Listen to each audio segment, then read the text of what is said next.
एक राजा था जिसका नाम था धर्मपाल। वह अपनी न्यायप्रियता और बुद्धिमानी के लिए दूर दूर तक प्रसिद्ध था।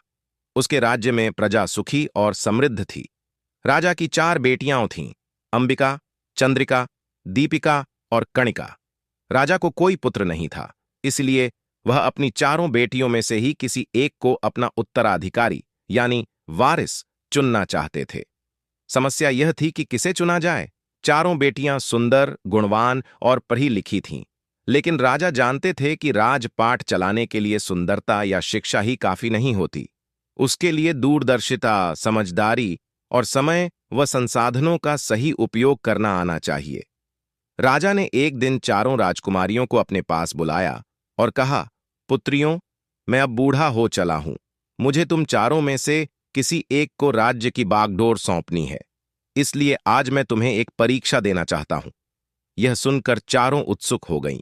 राजा ने अपने भंडार से गेहूं के 100-100 दाने मंगवाए और चारों बेटियों को देते हुए बोले, ये लो, गेहूं के 100-100 दाने। इन्हें तुम 5 साल तक अपने पास सुरक्षित रखो। ठीक 5 साल बाद मैं इन्हें तुमसे वापस मांगूंगा। जो मुझे सही सलामत दाने लौटाएगी, वही मेरी सच्ची वारिस होगी। चारों राजकुमारियों ने पिता के आदेश को सिर झुकाकर स्वीकार किया और अपने अपने कमरे में चली गईं। सबसे बड़ी राजकुमारी अंबिका ने सोचा, पिताजी ने 100 दाने दिए हैं, 5 साल बाद उन्हें दाने लौटाने ही हैं।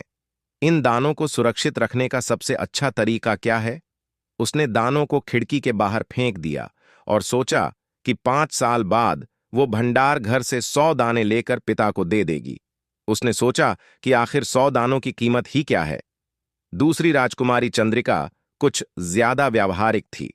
उसने सोचा कि दाने जमीन पर रखने से खराब हो सकते हैं। उसने एक चांदी की डिब्बी ली, उसमें एक मखमली थैली रखी और बड्ढे जतन से गेहूं के दानों को उसमें रखकर अपने संदूक में छिपा दिया। उसे लगा कि इस तरह दाने 5 साल तक एकदम सुरक्षित रहेंगे। तीसरी राजकुमारी दीपिका थोड़ी अलग थी।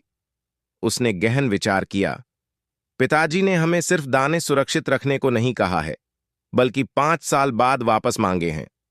100 दाने 5 साल बाद भी 100 ही रहें, तो इससे क्या फायदा? पिता अवश्य ही कुछ और देखना चाहते हैं। उसने पिताजी के दिए दानों को अपने महल के पीछे की जमीन पर बो दिया। उसने सोचा कि यदि दाने सुरक्षित ही रखने हैं, तो उनकी संख्या को बढ़ाकर क्यों न रखा जाए। चौथी और सबसे छोटी राजकुमारी कणिका जरा चंचल स्वभाव की थी। उसे भुने हुए गेहूं के दाने बहुत पसंद थे। उसने सोचा, 5 साल बहुत लंबा समय होता है। पता नहीं पिताजी को यह दाने वापस याद भी रहेंगे या नहीं। उसने तुरंत दानों को भुनवाकर खा लिया और खुशी खुशी खेलने में मग्न हो गई। 5 साल बीत गए। राजा धर्मपाल ने चारों बेटियों को दरबार में बुलाया और कहा, पुत्रियों, आज वह दिन आ गया है जब तुम्हें मेरे दिए गेहूं के दाने वापस करने हैं। लाओ मेरे दाने। सबसे पहले अंबिका सामने आई। उसने भंडार घर से 100 दाने लाकर राजा को सौंप दिए। राजा ने पूछा, ये वही दाने हैं जो मैंने तुम्हें दिए थे? अंबिका पहले तो हां कहने वाली थी, पर राजा की गंभीर मुद्रा देखकर डर गई और उसने सच बता दिया कि उसने तो उन दानों को फेंक दिया था। राजा ने उदास मन से उसे जाने को कहा। फिर चंद्रिका ने अपने संदूक से चांदी की डिब्बी निकाली और राजा को दे दी। राजा ने डिब्बी खोली। मखमली थैली में रखे दाने पूरी तरह सड़ चुके थे और उनसे दुर्गंध आ रही थी। चंद्रिका ने कहा, पिताजी, मैंने इन्हें बहुत सुरक्षित रखा था, पर ये खराब हो गए। राजा ने निराश होकर सिर हिलाया। अब कणिका की बारी आई। राजा ने उससे पूछा, कणिका, मेरे दाने कहाँ हैं? कणिका ने उसी बेपरवाही से जवाब दिया, पिताजी, मैं तो उन्हें भुनवाकर कब की खा चुकी हूं। राजा ने गंभीर होकर पूछा, क्या तुमने मेरी बात का जरा भी महत्व नहीं समझा? कणिका खामोश रही। अंत में दीपिका की बारी आई। जब राजा ने उससे अपने दाने मांगे तो दीपिका बोली, चलिए पिताजी, आपको मेरे साथ चलना होगा। दीपिका राजा को लेकर महल के पीछे की जमीन पर पहुंची। राजा ने देखा कि वहां पर गेहूंओं के हरे भरे खेत लहलहा रहे थे। हवा चलने पर उनकी बालियां झूम रही थीं। राजा ने आश्चर्य से पूछा, ये क्या है बेटी?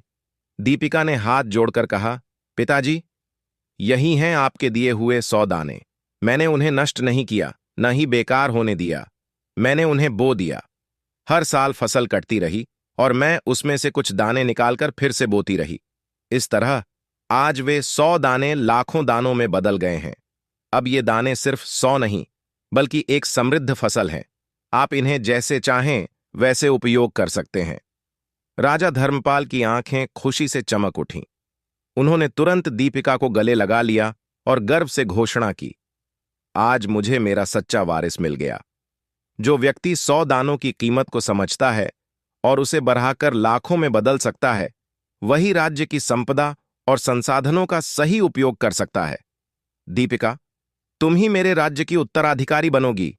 इस प्रकार दीपिका की दूरदर्शिता, बुद्धिमानी और समय के सदुपयोग ने उसे राज्य का वारिस बना दिया।